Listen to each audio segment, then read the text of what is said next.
So the first essay, I was mostly interested in looking at the gendered aspect of the evolution of leadership in the Tibetan exile community. And at the time, one way of looking at the evolution of women's participation in the idea of leadership that the exiled Tibetan community desired following exile, um, I decided to look at it through the evolution of TWA, Tibetan Women's Association. So the essay looks at how did leadership materialize for women following exile. And I look at how Tibetan Women's Association became a prominent organization through which certain kinds of female leadership was materialized for exile. So, in many ways, TWA was started by prominent Tibetan women. And these women, if you look at the essay, I kind of go through how they became the leading figures to pretty much lead domestic, internal Tibetan community affairs, like taking care of children and community welfare.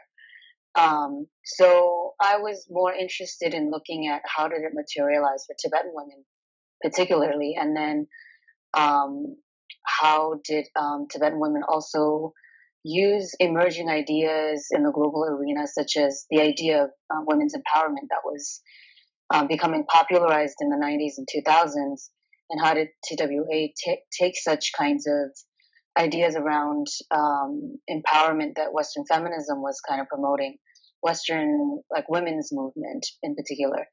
And at the time, the word empowerment was more in fashion. So I was looking at how Tibetan women, TWA, utilized empowerment coming from global kinds of trends, and how did they materialize it for Tibetan women on the grounds in the Tibetan community? And a lot of it, what I say is I looked at it through the Tibetan women's participation in the political arena. So TWA has also been a pipeline for Tibetan MPs, Tibetan female MPs. And also that was also an avenue through which female MPs could make gendered kinds of, raise gendered issues within the parliament that affected the Tibetan community, right? So that was my first essay. And then the second, without meaning to be so, it became kind of like a continuation from the first one. I was more at the time, there was all this conversation about feminism that was kind of emerging in the Tibetan social media space. And I think that social media is happens to be a space for a lot of Tibetan diaspora conversations on communal conversations, basically. And feminism was becoming very trendy as a movement in the West, but also as an ideology that was catching on with younger Tibetan females in the Tibetan diaspora community. How did Tibetan women in TWA embrace it and utilize it in the Tibetan community? And it became a basis for gender advocacy in the Tibetan government arena, right, through the MPs and grassroots activities for advocacy with TWA.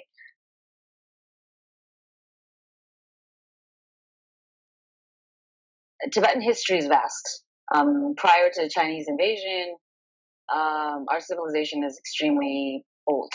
So it's hard to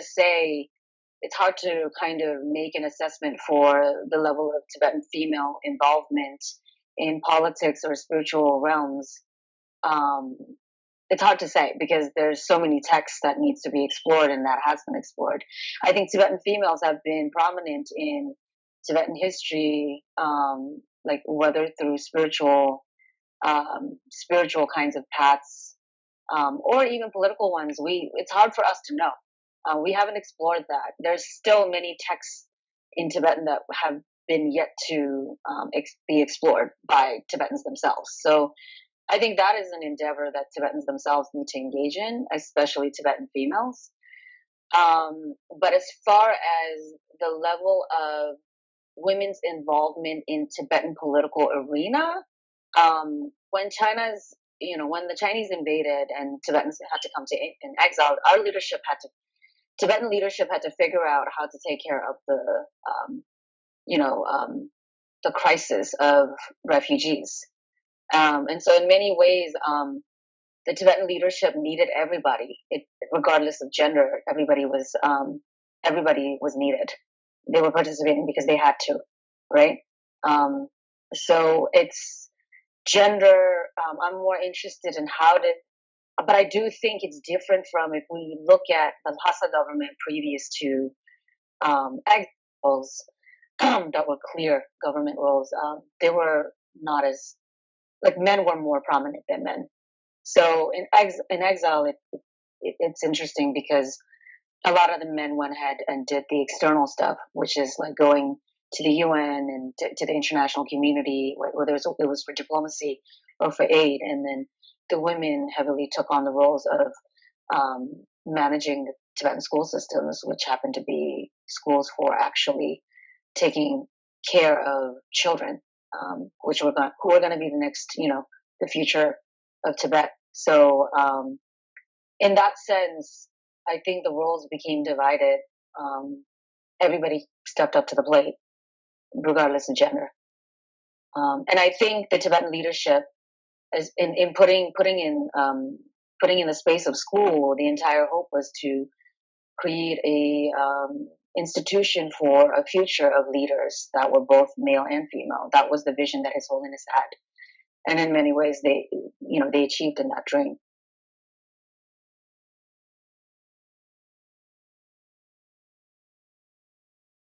Well, I think it's interesting because I think TWA created not only a space for women to step up to the plate, the same as males, for being able to aspire towards leadership in the community, whether it was for the service of community welfare or politicizing Tibet in the international arena, right? Essentially, those were the kinds of leadership that was desired by the Tibetan leadership, and still is to some degree. And I do think that they were successful through the avenue of education and creating platforms. So, I mean, I think, has the Tibetan leadership created platforms for Tibetan women to be able to reach these avenues on an equal level? Yeah, I think that was the entire point. That was the vision His Holiness had, right? We needed all Tibetans. It didn't matter, regardless of gender, for us to achieve what we needed to achieve in the future.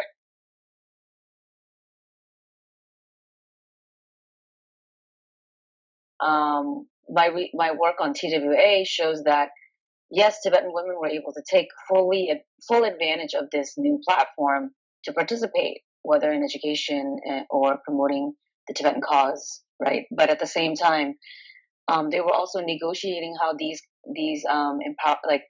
what do they mean by empowerment? Like, what kind of leaders did they want?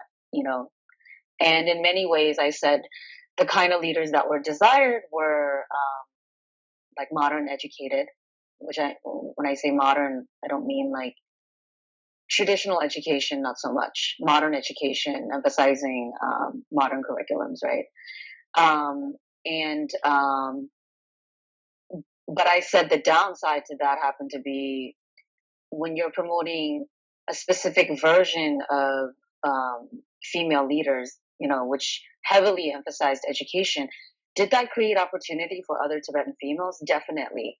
They definitely created arenas for women to participate in the Tibetan political arena, right? Through TWA and then through the pipeline for Tibetan female MPs, right? But my critique was also by promoting this heavily, they tended to indirectly kind of downplay traditional form pathways for empowerment. For example, homemakers and Tibetan grandmothers and economic flexibility and modern education, right?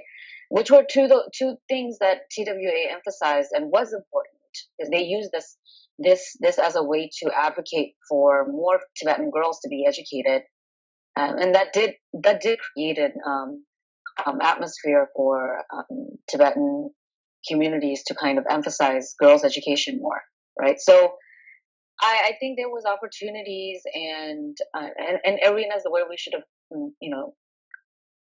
taken these ideas about empowerment with a grain of salt, especially when you compare them with Tibetan ideas, like Tibetan pathways towards empowerment that have already previously existed.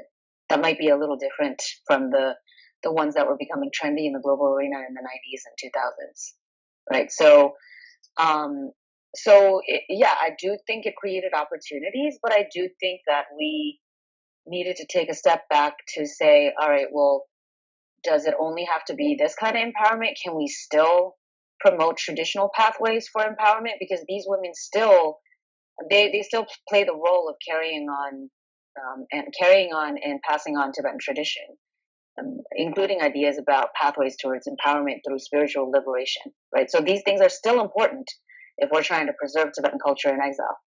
I think Tibetan feminism right now, I think ideas about feminism is easily misunderstood. I do think that, I don't know if Tibetan women have an idea that there was the first wave, second wave, third wave, and fourth wave feminism that took shape in the West that has heavily influenced the global idea trends around the idea of feminism that Tibetan girls in exile happen to be embracing. And a lot of it, to me, is both positive. Like I said, I think it needs to be, but it also needs to be taken with a grain of salt. And then there's also the idea of feminism. I do think the conversation about gender itself being sparked by women who are inspired by these ideas create opportunity for Tibetan women in our society to talk about gender issues. So I do think it's important. But I do think we need to look at them in a holistic manner. We can't just look at them as a gender issue. Like my essay on Tibetan feminism looks specifically at, gender violence, for example, and how, gender violence is caused by, specific male figures, but it's also hard to just kind of point a finger to the males and not necessarily look at other causes and conditions that produce, gendered violence. So, I don't think it's only a matter of just males. It's about what kind of community is this? Are they heavily exposed to ideas about gender or domestic violence?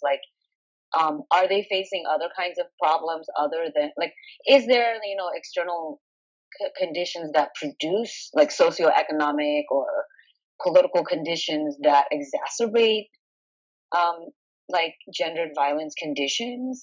I say we need to look at conditions of exile, conditions of having been colonized.